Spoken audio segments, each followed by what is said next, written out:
I think so. هو ممكن مايكل جاكسون يطلع عايش حسب السؤال اللي اتسأل في الملفات المسربة من جزيرة جيفري إبستين؟ وإيه العلامة الغريبة اللي كان مايكل جاكسون بيعملها علشان يتحداهم وبسبب العلامة دي حياته اتغيرت؟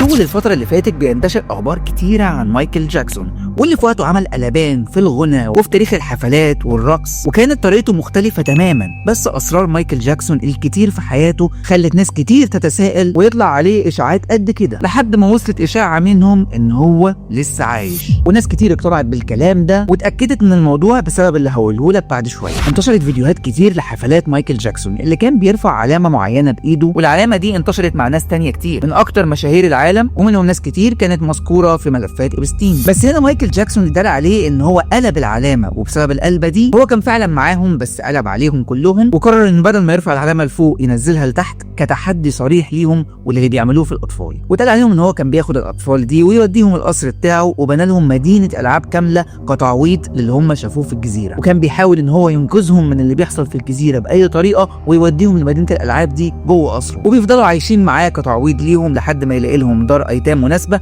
او حد يتمناهم من الاسر اللي تقدر تحافظ عليهم وترد لهم اعتبارهم بعد ما كان بيحصل فيهم كده في الجزيره. وفضل موضوع الانقاذ ده موجود لسنين، ومايكل عمال ينقذ في الاطفال دي في تحدي صريح لكل اللي كانوا ماسكين ملفات إبستين، لحد ما قرروا ان هم يقلبوا عليه ويتهموه اكبر اتهام ممكن، لانه في وقتها اتهموه بالحاجه اللي هم بيعملوها جوه جزيره إبستين في الاطفال. ولما لقوه عمال ينقذ الاطفال منهم بداوا يتهموه بنفس الاتهام ده، كانهم بيقلبوا الموضوع عليه هو. ومن ضمن الشخصيات اللي ذكرت في الموضوع هو الممثل المحبوب كطفل صغير ماكولي كولكن، الممثل اللي مثل وهو صغير كتير وناس كتير جدا ارتبطت بيه وبافلامه، بس فجاه اختفى. وده السبب اللي اتقال بعدها انه اختفى بسببه، والسبب ده انه هو لما اتطلب منه ان هو يشهد على مايكل جاكسون انه عمل كده فيه، الولد ده رفض في وقتها، وعشان كده ما شفناش افلام تاني للولد ده حتى بعد ما كبر، او كانت اعماله قليله جدا وكانهم قلبوا عليه تماما عشان يخفوه. من ضمن الحاجات اللي اتقالت على مايكل جاكسون انه تم زرع البهاق فيه علشان لون جلده يبقى فيه بقع معينه، وهو حاول يتصرف مع الدكاتره علشان اللون ده يتفعل في جسمه كله